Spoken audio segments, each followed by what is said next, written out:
Good morning, students. Welcome to Subila Degree College. Today we will discuss about concept of work.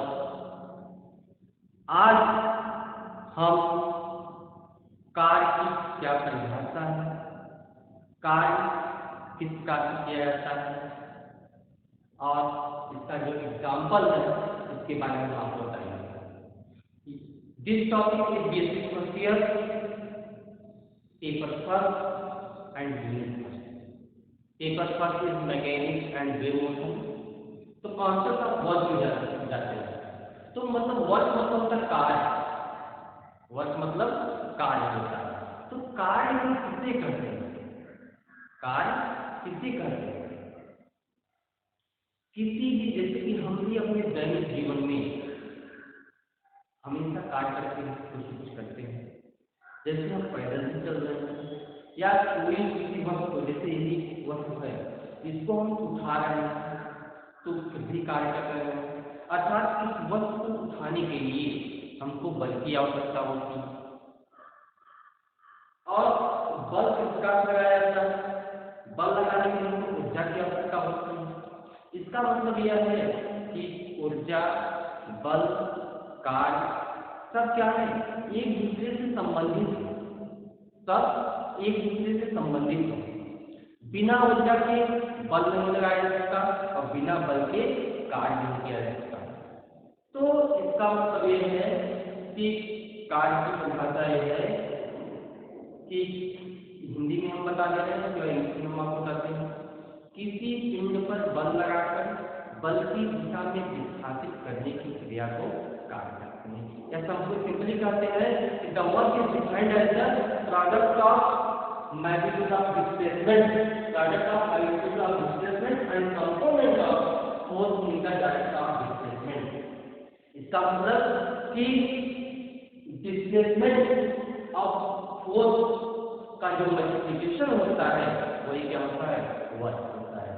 अर्थात work equal to force into displacement. किसी बिंदु पर बल लगाकर बल की दिशा में विस्थापित करने की क्रिया को हम कार्य. जहां से इसका यूनिट क्या होगा? The unit of work, the unit of work कार्य का जो यूनिट होता है newton into metre. Newton into metre होता है या इसके हम बोलते हैं जूल बोलते हैं. इसी को हम जूल बोलते हैं. कार्य का जो मात्रक होता है वह न्यूटन मीटर भी होता है और जूल भी होता है. यह जो है यह आपका एमपीएस पद्धति है. एक यूनिट जो है एमपीएस पद्धति में है. सीजीएस पद्धति में होता है dyne into centimetre. Dyne into centimetre होता है. यह आपको हो जाएगा सीजीएस सिस्टम. सीजीएस सिस्टम में वर्क का जो यूनिट होता है डाइन इंटू सेंटीमीटर वर्क का यूनिट होता है. अब यूनिट की अगर हम बात कर लें डायमेंशनल फार्मूला फॉर वर्क. क्या डायमेंशनल फार्मूला मतलब कि इसको बोलते हैं डीमी. तो इसका डीमी सिस्टम कैसे निकालते हैं? इसका डीमी सिस्टम देख लीजिए. डायमेंशनल फार्मूला फॉर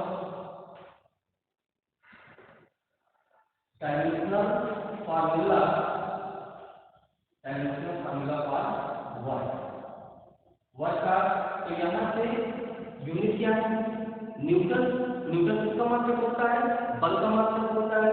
तो जो बल का मात्रक होता है तो हो गया m पावर माइनस 2 इनटू क्या हो गया? मीटर n हो गया. इसका मतलब m n स्क्वायर की power minus 2. This is the dimensional formula for work. This is the dimensional formula for work. Here कार्य का यूनिट. अब बात करते हैं तो मेन कार्य का जो डिफिनेशन है the product of magnitude of displacement and component of the force in the direction of displacement are called work. तो यहाँ से डिफिनेशन हो गया. इसका जो भी टॉपिक हम आपको बता रहे हैं इसका आपको PDF आपके कॉलेज चैनल पे मिल जाएगा और उसका नोट भी आपको वहाँ पे मिल जाएगा। और वीडियो लास्ट तक देखें, लाइक एंड शेयर करें, जो भी प्रॉब्लम हो आप कमेंट जरूर करिएगा। तो यहाँ से जैसे आप लोग कर दें product of magnitude of displacement and component of force in the direction of displacement आकार। तो यहाँ पे हम देखते हैं कि जो वर्क होता है, जो वर्क होता है वो पॉजिटिव भी होता है, निगेटिव भी होता है और जीरो भी होता है। वर्क जो होता है वो पॉजिटिव भी होता है, निगेटिव भी होता है और जीरो भी होता है। पहले आप इसको नोट कर लें, उसके बाद हम आपको कुछ और बताते हैं, तब हम आपको एग्जाम्पल बताते हैं कब पॉजिटिव होता है, कब निगेटिव होता है, कब जीरो होता है। तो यहाँ इसका डेफिनेशन हो गया, फार्मूला हो गया, या इसका यूनिट हो गया, या डायमेंशनल फार्मूला हो गया। इसको नोट कर ले जब आपको बता रहे हैं।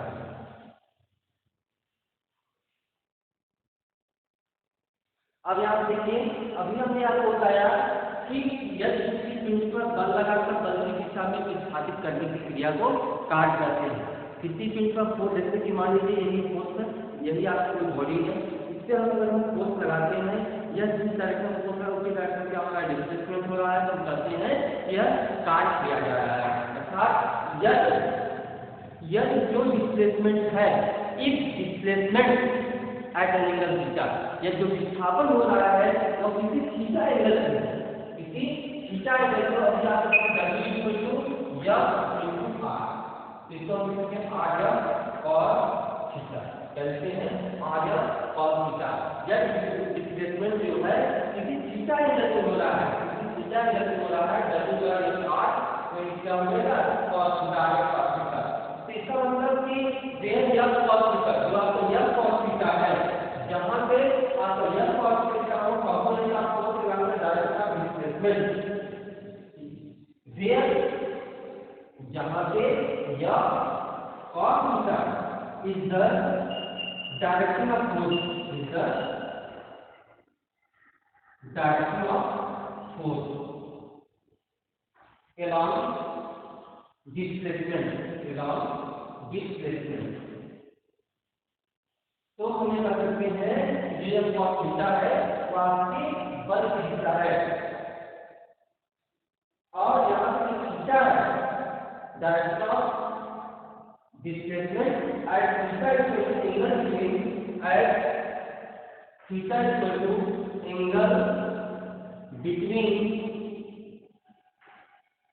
R एंड यह, और R और के बीच का क्या है, कोण है। यहाँ देख रहे हैं सीधा समझ लीजिए कि जो डिस्प्लेसमेंट हो रहा है, विस्थापन हो रहा है, यदि वह बल की दिशा में न होकर के किसी एंगल पे हो रहा है, थीटा कोण पे हो रहा है, तो W का क्या हो जाता है, R या cos थीटा। तो if force is not constant, अगर हम मान ले जो आपको फोर्स है, जो आपका फोर्स है वह कांस्टेंट न हो, या जो आपका फोर्स है वह कांस्टेंट न हो, तो इस कंडीशन में there we calculate the work done F into dr by force at any instant for very small displacement dr, and then whole work is constant। जब हम जहाँ फोर्स जाए, जहाँ फोर्स जो है कांस्टेंट न हो और बहुत ही स्मॉल डिस्प्लेसमेंट क्या है, dr है, तो पूरे सिस्टम का जो वर्क होगा वो W इक्वल टू या R या dr, इसको हम लिख सकते हैं या cos थीटा dr, क्या लिख सकते हैं या cos थीटा dr। इसको कोई समझ लीजिए, अर्थात तो सिंपल सी बात है कि यदि डिस्प्लेसमेंट जो है किसी थीटा एंगल से हो रहा है, W का एंगल cos थीटा होगा या R cos थीटा होगा, यानी वेरी स्मॉल डिस्प्लेसमेंट की बात की जा रही है, उसकी वर्क की बात की जा रही है। यह जब क्या है फोर्स आपका कांस्टेंट नहीं है, W बराबर या cos थीटा dr। अब यहाँ पे आप देख सकते हैं कि इसका सिंपल सी बात है कि जो वर्क है वह क्या है, किसी थीटा एंगल पे हो रहा है। अब जो कार्य होता है, वर्क होता है, वो पॉजिटिव भी होता है, निगेटिव भी होता है और जीरो भी होता है। तो कब पॉजिटिव होता है, कब निगेटिव होता है, कब जीरो होता है, इसके बारे में आप बताएंगे। अगर आप उसको नोट कर लें, सिंपल सी बात है कि यदि जो वर्क है वह किसी थीटा एंगल पे हो रहा है तो आपका जो वर्क होगा वो क्या होगा, या आर एस कॉस थीटा होगा। क्या होगा, आर एस कॉस थीटा होगा। यहाँ पे नोट पॉइंट में note what is a scalar quantity, scalar quantity जहाँ पे बल जो है वह एक अदिश राशि है। बल क्या है, बल एक अदिश राशि है। अभी आप कहेंगे भी जो है वह क्या है, आपका वेक्टर क्वांटिटी है, डिस्प्लेसमेंट भी वेक्टर क्वांटिटी है। तो यहाँ पे वह कैसे क्या हो गया, कि स्केलर क्वांटिटी हो गया। सिंपल सी बात है, सदिश विश्लेषण में आपने पढ़ा होगा कि दो सदिशों का अदिश गुणनफल सदैव क्या होता है, अदिश होता है। इसलिए वर्ग जो है वह क्या है, आपका वर्ग आपका हो गया अदिश राशि हो गई, मतलब स्केलर क्वांटिटी हो गई। यहाँ नहीं क्या W बराबर या इंटू आर। तो यहाँ से यह क्या है, स्केलर प्रोडक्ट है, डार्ट मतलब कि डार्ट प्रोडक्ट है। एक होता है डार्ट प्रोडक्ट, एक होता है कार प्रोडक्ट। ये आपका क्या है, डार्ट प्रोडक्ट है, आर एस कॉस थीटा है। इसका मतलब यह क्या हो गया, एक स्केलर क्वांटिटी हो गई, एक अदिश राशि हो गई। इसको आप नोट कर लें, हम आपको बताते हैं।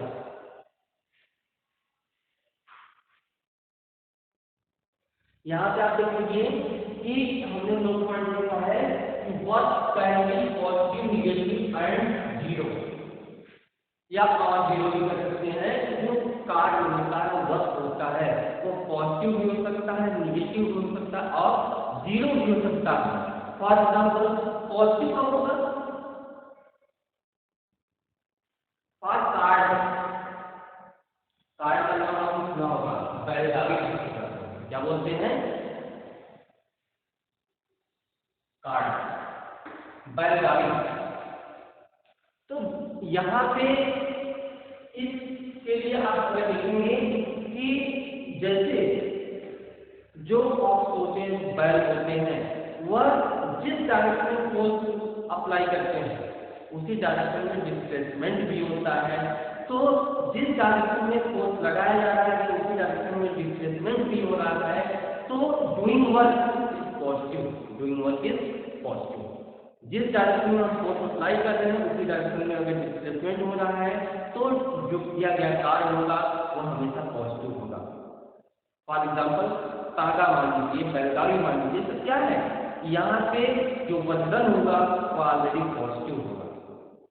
अब निगेटिव की बात करते हैं, निगेटिव की बात करते हैं। जैसे मान लीजिए कोई स्टोन है, कोई पत्थर है, इसको अगर हम इस प्रकार से ऊपर उठा रहे हैं, इस प्रकार से ऊपर उठा रहे हैं तो नीचे की ओर एक फोर्स लग रहा है, वह क्या है, ग्रेविटेशनल फोर्स।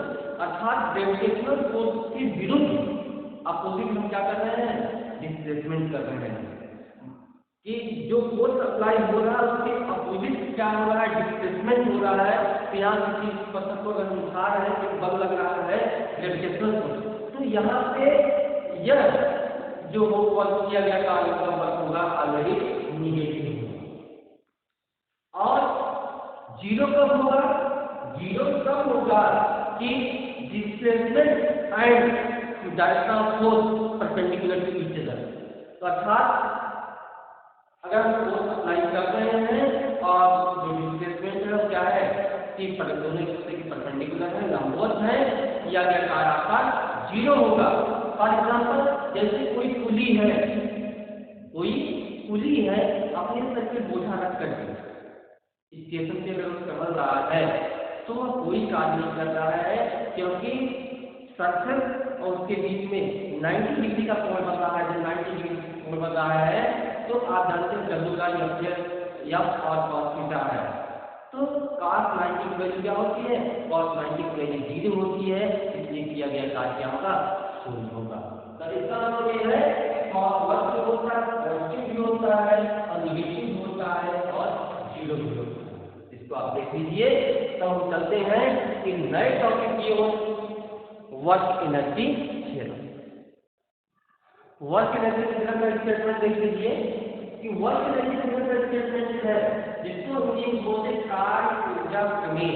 इसको कहते हैं कार्य ऊर्जा प्रमेय। अकॉर्डिंग टू दिस थ्योरम, इस प्रमेय के अनुसार तो कार्य ऊर्जा प्रमेय जो है वो बताता है according to this theorem, doing work done by an external force is equal to the change in kinetic energy of the body. अर्थात किसी बाह्य बल के द्वारा किया गया कार्य गति ऊर्जा परिवर्तन के बराबर होता है। यही कार्य ऊर्जा का प्रमेय है। अकॉर्डिंग टू दिस थ्योरम, इस प्रमेय के अनुसार किया गया जो कार्य होता है doing work done by an external force is equal to change in kinetic energy, गति ऊर्जा परिवर्तन के बराबर होता है। इसका मतलब W equal to delta T। यही आपको करना है, W इक्वल टू डेल्टा। कोई अगर थ्योरम है प्रमेय है तो सबसे पहले क्या लिखते हैं, स्टेटमेंट लिखते हैं, कथन लिखते हैं। उसका कथन क्या है? इसका कथन यही है कि किसी वायु बल के द्वारा किया गया कार्य गति ऊर्जा परिवर्तन के गति ऊर्जा के परिवर्तन के बराबर होता है। अब हम क्या करेंगे, अब हम प्रूव करेंगे थ्योरम को। अब हम प्रूव करेंगे। हम कंसीडर कर लेते हैं, let us consider a body of mass acted upon bye A accelerating force है। कोई बॉडी है जिसका मास क्या है, m है, जिससे एक्सटर्नल फोर्स अप्लाई किया जा रहा है। क्या लिख ले, लेट consider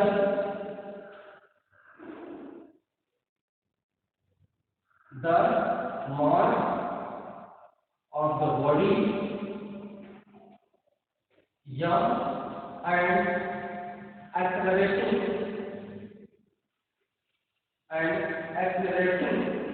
force m। हम मान लेते हैं किसी बॉडी का जो मास है, द्रव्यमान है, वह m है और उसका जो एक्सलरेटिंग फोर्स है m है।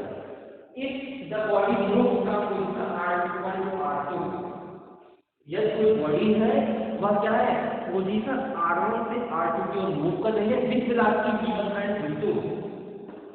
इफ द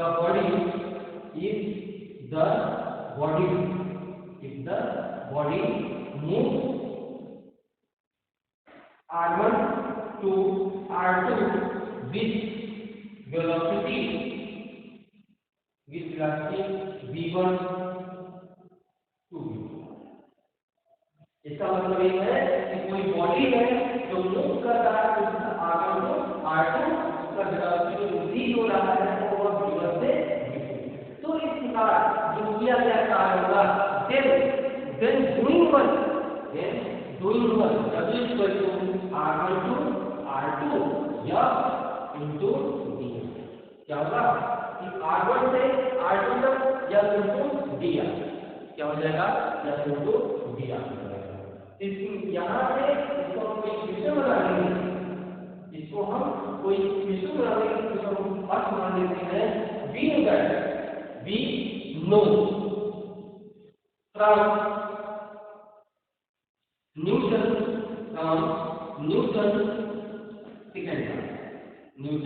सेकंड का क्या है, m इक्वल टू m लिए है, क्या है होता है m इक्वल टू m में a आपका एक्सेलरेशन फोर्स है, a is the acceleration which is vector quantity, it is a vector quantity. m equal to आपका m में मिल जाता है। तो यहां से इसको हम लिखते हैं m into dv upon dt। The rate of change of velocity are called acceleration। वेग परिवर्तन की दर को क्या करते हैं, वेग परिवर्तन की दर को हम पढ़ा करते हैं। इसको हम इस तरीके से लिख सकते हैं m into dv upon dr into dr upon dt। क्या लिख सकते हैं कि dv upon dr into dr upon dt, इस तरीके से लिख सकते हैं। इसको आप नोट करें, हम इसको इरेज करके हम आपको कुछ बताते हैं। यहाँ पे आप देख सकते हैं v होता है ट्रांसड्यूसर करंट का, फिर या तो क्या हो जाएगा या तो dv बाय dt का रेट का मतलब लगता है कैपेसिटेंस या फिर dv by dr into dr by dt को निकाल सकते हैं। तो यहाँ पर आ जाएगा यहाँ पे जब इक्वल टू हो जाएगा m into the rate of the displacement on wire की विस्थापन प्रवृत्ति की दर्शन करते हैं, देख सकते हैं ये हो जाएगा dv upon dr। Putting this value in equation number 1, ध्यान रखिए कि ये हो जाएगा putting this value in 1 put कर दीजिए। तो 1 क्या आप पुट कर देंगे तो यहाँ हो जाएगा w equal to limit of क्या है r1 टू r2 है, या यहाँ पे हो गया आपका w इनटू यहाँ क्या हो जाएगा v into dv upon dr into क्या है dr। अब क्या होगा, अब यहाँ पे लिमिट चेंज हो जाएगी, यहाँ से भाई जब लिमिट चेंज हो गया क्या हो गया v1 टू v2 यहाँ से दिया तो दिया कैंसिल हो गया v इंटू d, क्या हो गया v इंटू d। अब क्या करेंगे इसको इंटीग्रेट करेंगे, जब इसको इंटीग्रेट कर देंगे तो मिल जाएगा w इक्वल टू यहाँ हो जाएगा v स्क्वायर बाई 2 लिमिट हो जाएगा v1 टू v2, क्या हो जाएगा v1 टू v2। तो हम करते हैं upper limit minus lower limit, जब लिमिट रखते हैं क्या होता है upper limit minus lower limit हो गया m बाई 2 ये हो जाएगा v2 square minus v1 square, तो ये हो जाएगा 1 by 2 v2 square minus 1 by 2 v1 square. तो काइनेटिक एनर्जी जो गति ऊर्जा होता है उसका फार्मूला होता है 1/2 mv स्क्वायर में यहाँ हो जाएगा k2 माइनस k1 हो गया w अर्थात w equal to delta k help through. यहाँ पर देख सकते हैं कि according to this theorem the work done of a body is equal to the change in kinetic energy। तो यहाँ से k2 माइनस k1 जहाँ पे k1 is the initial kinetic energy and k2 is the final kinetic energy। तो final जैसे into हम subject करते हैं काफी जल्दी काइनेटिक एनर्जी निकलता है, यहाँ से यह थ्योरम का प्रूव होता है। अब बात करते हैं काइनेटिक एनर्जी,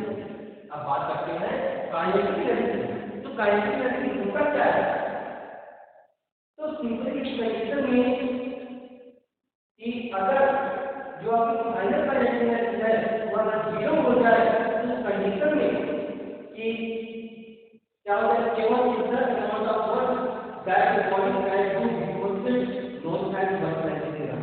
इस सिंपल इसी बात हम कर सकते हैं जो इनिशियल क्लास है amount of work that body can do deposit continuous from initial class की जीवन।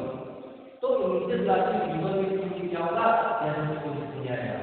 और सिंपली आपका जो थ्योरम होता है ये जो होता है हम काइनेटिक एनर्जी के बात कर लेते हैं। किसी पिंड में उसके गति विशेष के कारण कार्य करने की क्षमता होती है जिसे हम गति ऊर्जा कहते हैं। इसी पिंड में उसके गति विशेष के कारण कार्य करने की क्षमता होती है जिसे हम गति ऊर्जा कहते हैं। यहाँ से आपका एक टॉपिक होता है कंप्लीट होता है वर्क एनर्जी थ्योरम हो जाता है। अब आपको इसी के बेस की यूनिट बताते हैं, ठीक है, इसको आप नोट कर लो वर्क एनर्जी थ्योरम। ये थ्योरम जो है मोस्ट इंपॉर्टेंट है क्योंकि वर्क एनर्जी थ्योरम यही बताता है किसी भी बॉडी को हम फोर्स लगाते हैं, जो वर्क होता है वह बॉडी के चेंज इन काइनेटिक एनर्जी के बराबर होता है, गतिज ऊर्जा परिवर्तन के बराबर होता है। तो उससे आपका कंप्लीट हो गया। यहाँ से किसी बॉडी का मास अगर m है, उसे यह फोर्स अप्लाई किया जा रहा है, उसका जो डिस्प्लेसमेंट है वो r1 से r2 हो रहा है, किस वेग से, v1 टू v2। तो w बराबर हो जाएगा r1 to r2 f into dr। तो उसके बाद न्यूटन सेकेंड लॉ हम इसमें लगा देंगे, आपका इक्वेशन जो हो जाएगा वो प्रूफ हो जाएगा। एक आप न्यूमेरिकल देख लें, एक क्वेश्चन देख लें। यहाँ दिया हुआ है calculate the work done bye a force, मतलब कि कार्य की गणना कीजिए। आपको एक बल दिया गया है F = kx² acting on particle, जो किसी पार्टिकल का कार्य है, and at an angle of 60 degree, कितने से 60 से, इससे या से कहां पर का डिस्प्लेसमेंट क्या है, फ्रॉम F1 टू अर्थात लॉन्ग एक्सिस से किए गए कार्य की गणना कीजिए।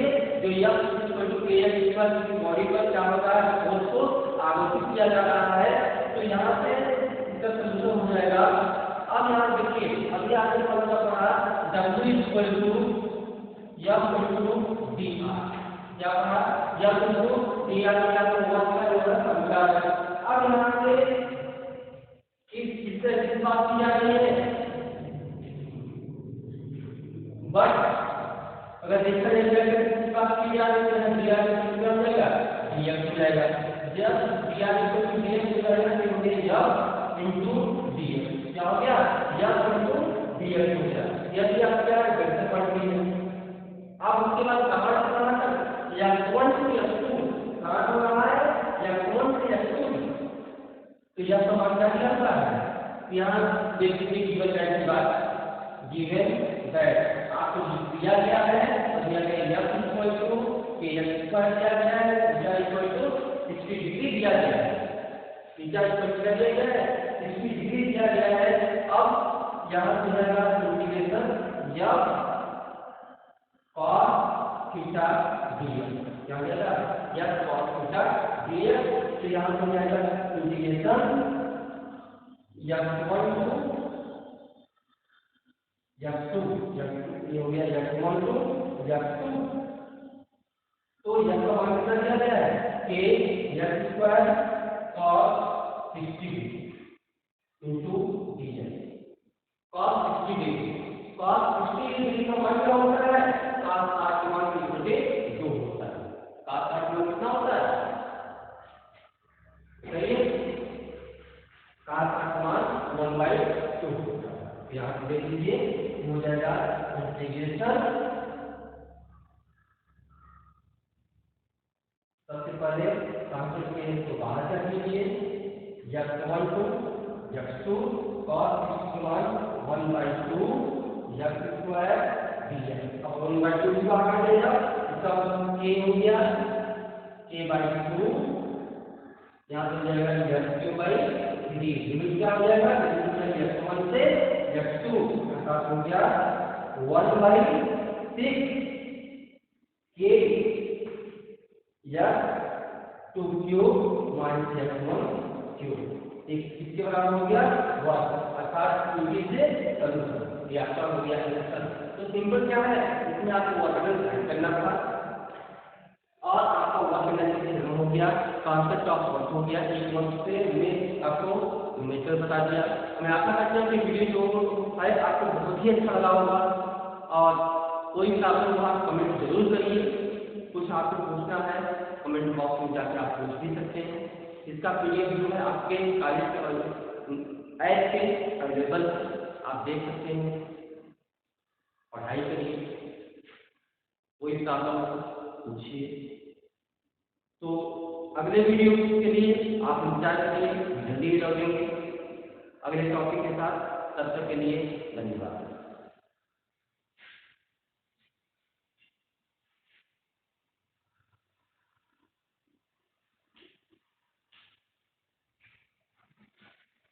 कोई प्रॉब्लम हो कमेंट जरूर करिए, आप देख सकते हैं, पढ़ सकते हैं। हमेशा प्रैक्टिस करें। अगले वीडियो का इंतजार करिए। धन्यवाद, नमस्कार, आपका दिन शुभ हो।